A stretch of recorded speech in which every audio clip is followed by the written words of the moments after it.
তুমি কে এখানে? তুমি কে? তুমি কে? সামনে কথা বলবা বলছি। তুমি কে এখানে? এখানে বিএসএফ কথা বলবা, বিজেপি কথা বলবা। বিজিবির এমন সাহসিকতাপূর্ণ আপোষহীন রণমূর্তি দেখে পরিস্থিতি বেগতিক বুঝে সুর নরম করে ভারতীয় সীমান্তরক্ষী বাহিনীর সদস্যরা এক পর্যায়ে বিএসএফ নিজেদের ভুল স্বীকার করতে বাধ্য হন এবং তড়িঘড়ি করে জিরো লাইনে পোতা খুঁটিটি উপড়ে নিয়ে নিজেদের সীমানায় কেটে পড়েন। সীমান্ত মানেই শুধু কাঁটাতারের বেড়া নয়, একটি দেশের সম্মান, সার্বভৌমত্ব এবং লাখো মানুষের নিরাপত্তার প্রতীক। আর সেই সীমান্ত পাহারা দিতে দিনের পর দিন নিরলসভাবে কাজ করে যাচ্ছে বর্ডার গার্ড বাংলাদেশ বিজিবি। সম্প্রতি লালমনিরহাটের পাটগ্রাম উপজেলার কুচুলিবাড়ি এলাকার কলসিমুখ সীমান্তে ঘটে যাওয়া একটি ঘটনা আবারও প্রমাণ করেছে দেশের নিরাপত্তার প্রশ্নে বিজিবি কখনো আপোষ করে না। গত বৃহস্পতিবার সকালে কুচলিবাড়ি কলসির মুখ সীমান্ত এলাকায় আন্তর্জাতিক সীমান্ত আইন লঙ্ঘন করে ভারতীয় সীমান্তরক্ষী বাহিনী এবং তারা জিরো লাইনে নিয়ম বহির্ভূতভাবে বাঁশের খুঁটি স্থাপনের চেষ্টা চালায়। হঠাৎ করেই বিএসএফ এর একটি সশস্ত্র দল সেখানে এসে খুঁটি পুঁতে নিজেদের অবস্থান তৈরি করার চেষ্টা করে। বিষয়টি স্থানীয় বাসিন্দাদের নজরে আসার সঙ্গে সঙ্গেই সীমান্তে টহলরত বিজিবি সদস্যদের জানানো হয়। এরপর মুহূর্তেই পরিস্থিতি উত্তপ্ত হয়ে ওঠে।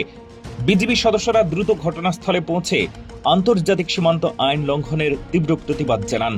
তারা স্পষ্ট ভাষায় বিএসএফকে জানিয়ে দেন জিরো লাইনে কোনো ধরনের অবৈধ স্থাপনা তৈরি করা যাবে না এবং অবিলম্বে সেই খুঁটি সরিয়ে নিতে হবে। বিজিবির এমন কঠোর আর আপোষহীন অবস্থান দেখে বিএসএফও পরিস্থিতি বেগতিক বুঝতে পারে। এক পর্যায়ে তারা নিজেদের ভুল স্বীকার করতে বাধ্য হয়। সীমান্ত সূত্রে জানা যায়, বিজিবির সাহসিকতাপূর্ণ রণমূর্তি দেখে বিএসএফ এর সদস্যরা তড়িঘড়ি করে পোতা খুঁটি উপড়ে ফেলে নিজেদের সীমান্তে ফিরে যায়। পুরো ঘটনাটি স্থানীয়দের মাঝেও ব্যাপক আলোচনার সৃষ্টি করে। সীমান্ত এলাকায় বসবাসকারী মানুষের বিজিবির এই দৃঢ় অবস্থানে স্বস্তি প্রকাশ করেন এবং তাদের ভূয়সী প্রশংসা করেন।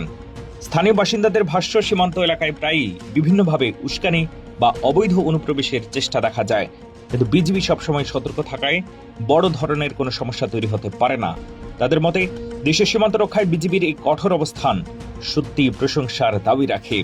রংপুর ব্যাটালিয়নের ৫১ বিজিবির অধিনায়ক লেফটেন্যান্ট কর্নেল মোহাম্মদ নাজিউর রহমান ঘটনাটির সত্যতা নিশ্চিত করে জানান, বিএসএফ প্রায়ই চোরাগোপ্তা উপায়ে সীমান্ত এলাকায় বাঁশের খুঁটি স্থাপনের চেষ্টা চালায়। তবে বিজিবির টহল দল সবসময় সতর্ক থাকায় প্রতিবারেই তারা কড়া প্রতিবাদের মুখে সেই অবৈধ স্থাপনা সরিয়ে নিতে বাধ্য হয়। তিনি আরো বলেন, দেশের সার্বভৌমত্ব আর নিরাপত্তা নিশ্চিতে বিজিবি সর্বদা প্রস্তুত রয়েছে। ঘটনার পর থেকে কুচলিবাড়ি সীমান্ত এলাকায় বিজিবির টহল এবং গোয়েন্দা নজরদারি আরো জোরদার করা হয়েছে। যে কোনো ধরনের উস্কানি, অবৈধ অনুপ্রবেশ কিংবা সীমান্ত অপরাধ প্রতিরোধে সদস্যরা এখন দ্বিগুণ সতর্ক অবস্থানে রয়েছেন। বর্তমানে ওই সীমান্ত এলাকায় পরিস্থিতি শান্ত ও স্বাভাবিক রয়েছে। এই ঘটনাটি শুধু একটি সীমান্ত বিরোধের ঘটনা নয়, বরং এটি দেশের সার্বভৌমত্ব রক্ষায় বিজিবির দায়িত্ববোধ, সাহসিকতাপূর্ণ এবং আপোষহীন মনোভাবের এক উজ্জ্বল উদাহরণ। দেশের মানুষ বিশ্বাস করে, সীমান্তে বিজিবি যতদিন সজাগ থাকবে ততদিন বাংলাদেশের মাটি ও মানচিত্র নিরাপদ থাকবে।